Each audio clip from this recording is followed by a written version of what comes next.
Sy was 'n baie goeie voorbeeld vir ons jong dames. Sy was 'n aktrise in 'n baie moeilike tyd julle. In 'n tyd wanneer ons mense nie maklik ingekom het in movies en so nie, maar something about Crystal. Sy het die sparkling personality gehad. En toe sy vir Kretua speel, het sy letterlik haar siel uitgestort. Ek weet nie wie van julle doen acting hier of so nie, maar as jy 'n actress is of jy's 'n presenter, jy moet so baie oefen. Jy moet letterlik in hy rol ingaan waarvoor jy gaan. Jou mense by die huis weet jy is, kyk hoe ek eet. Hulle weet nie wie ek is nie. You have to let me go into that personality. Jy chang, maar jy weet hoe jy chunky van hoe jy's ook altyd in hy rol.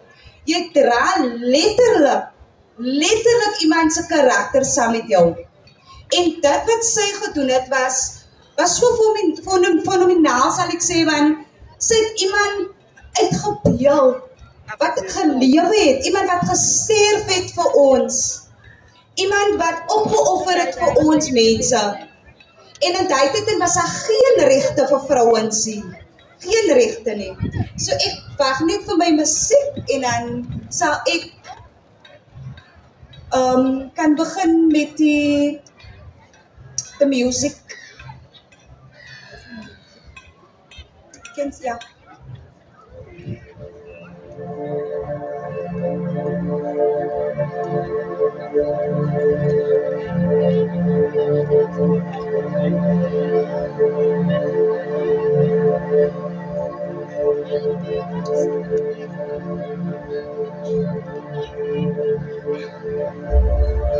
Jy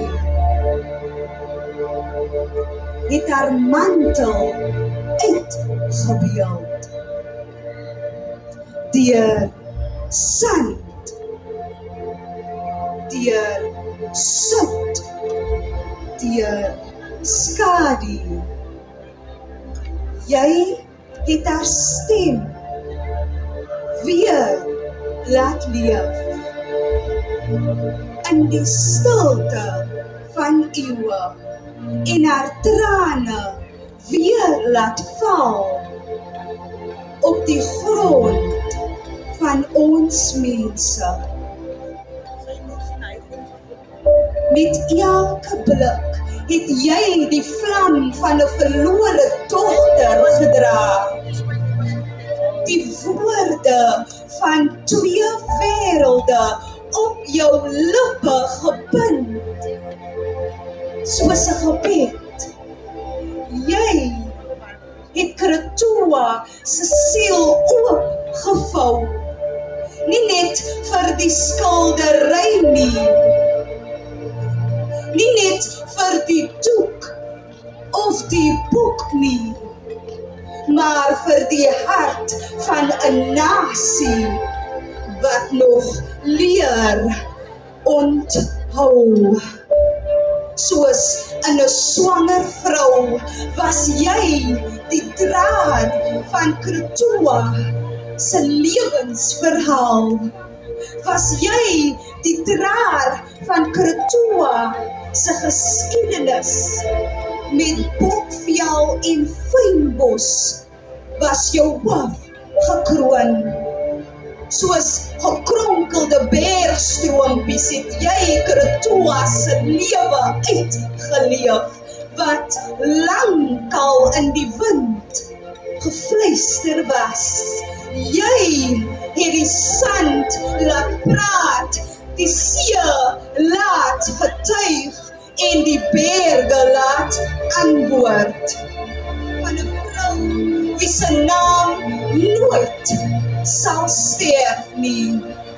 Crystal, so sal jou naam onder jou mense nooit sterf nie.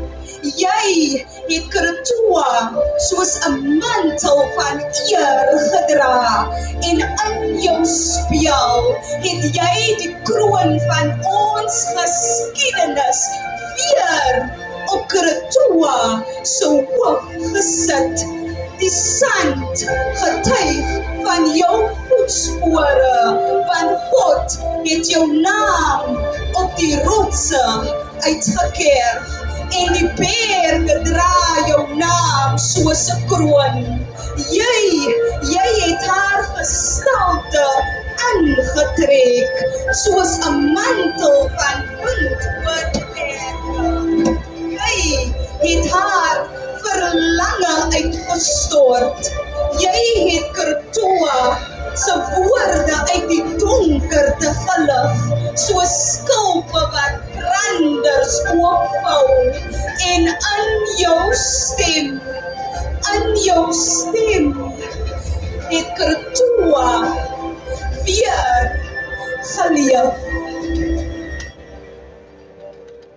Jy het die wêreld verhinder dat geskiedenis vlees en bloed is en dat waarhede loop in die are van geslagte lank en dat erfenis nie stil gemaak kan word nie. Vandag kyk ons vas aan jou foto terwyl jou lag ego in ons harte. Dit is